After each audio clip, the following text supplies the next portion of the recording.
Hi everyone, following on from my previous video where I demonstrated the use of these Birchwood cases shoot and see targets on a piece of plywood, I thought I'd demonstrate it on a sheet of steel so you can see the difference that the pellet impact makes. This is the same target. Unfortunately it's been sat outside overnight, so it's absorbed a little bit of moisture and got a little distorted, but still usable. What I'm going to do is just put some of these patches over the red centre. Just patch this up a bit. As I said before,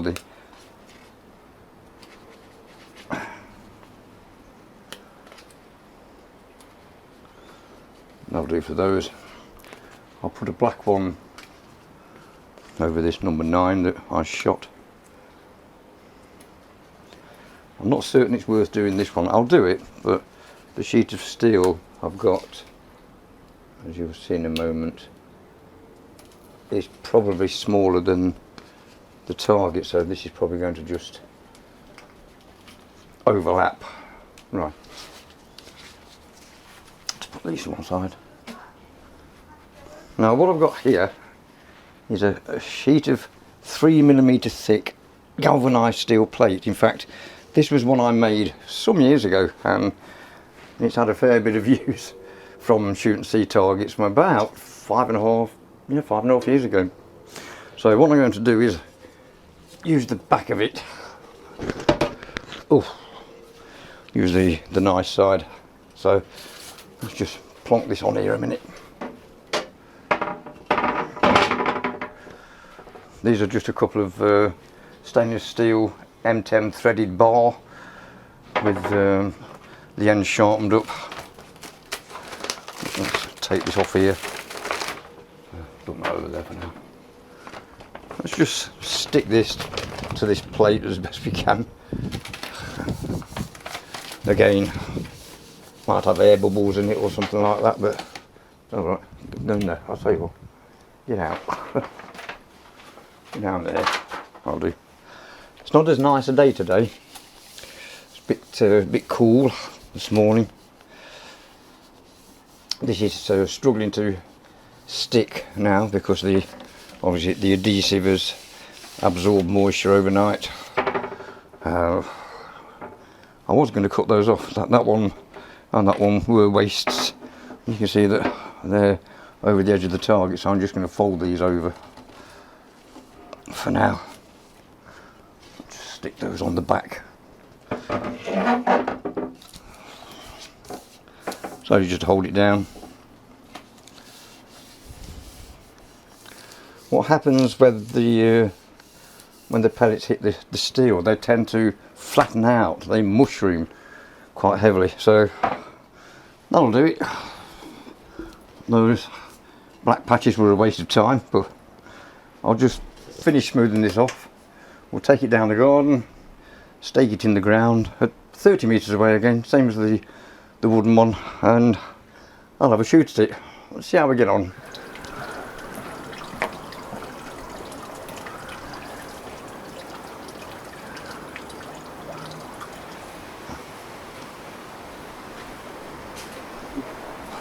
Right then, I'll just stake this in the ground somewhere here.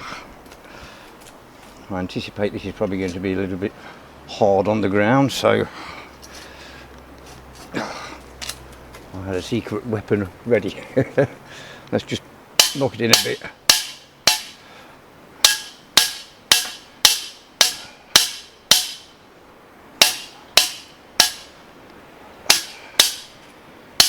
That should do.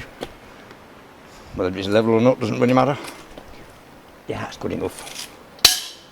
Should be enough just to hold it still for the pellets to hit it, so let's go up the garden 30 metres away and have a shoot at it. Right, I better have a go at this before the heavens open up. Some nasty clouds out there. Let's just put a magazine. Come here.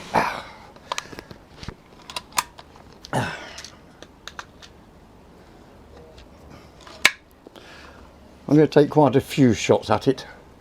Unfortunately, I've got some undergrowth in the way before the target, but I should be able to hit it in a few places.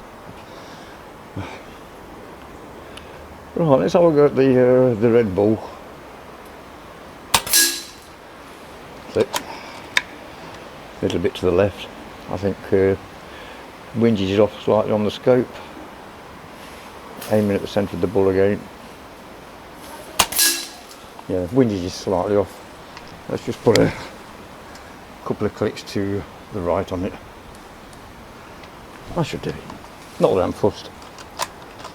It's not exactly target shooting, but let's have a go at the number 10.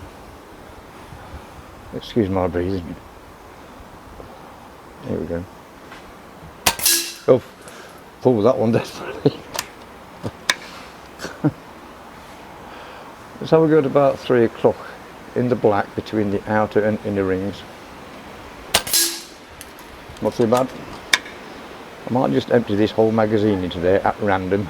So here we go.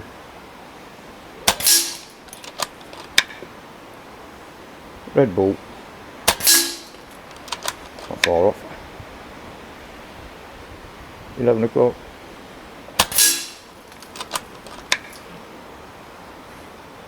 Five o'clock, inner ring. Not too bad. Now I'm just going to fill the board or the plate with pellets.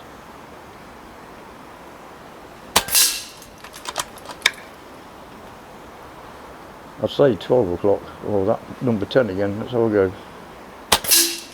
It's still off. Let's put a bit of windage correction on that.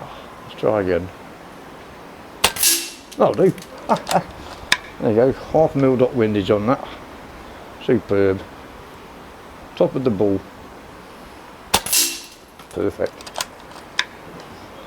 Scope needs a bit of adjustment, but I can do that later. 8 o'clock, inner ring. There. Top left corner, near the outer ring. There. Not too bad. Ooh, the wind's getting up. My word. A bit breezy. Let's try the far right hand side at 3 o'clock. I'd say the far left hand side at 9 o'clock, but there's a plant in the way. I'm going to have a go.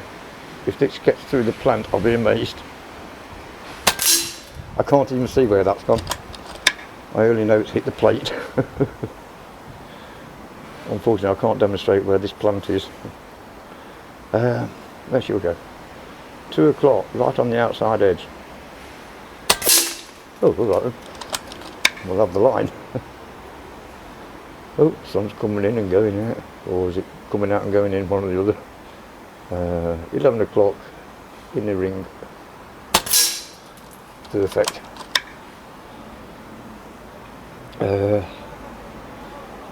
4 o'clock, in a ring.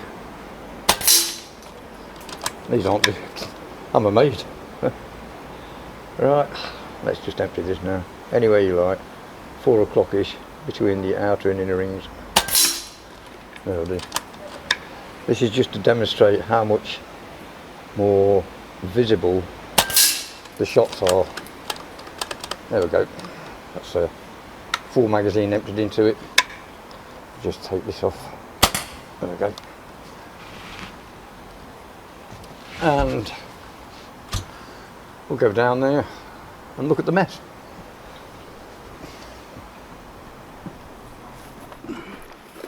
Let's just borrow this camera. Oop. And as you can see on the steel surface, they really do show up. You can certainly see those. In fact, they look like mushrooms on their own. And there's the inner, the bull. So as you can tell, on a hard steel plate, they really do show up.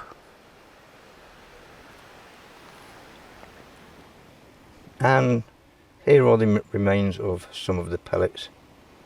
As you can see, they really do flatten out on impact. Not a lot left of those. In fact, they fell within 6 inches of the target, so they certainly didn't bounce back at me. Thanks for watching. It was fun making the video.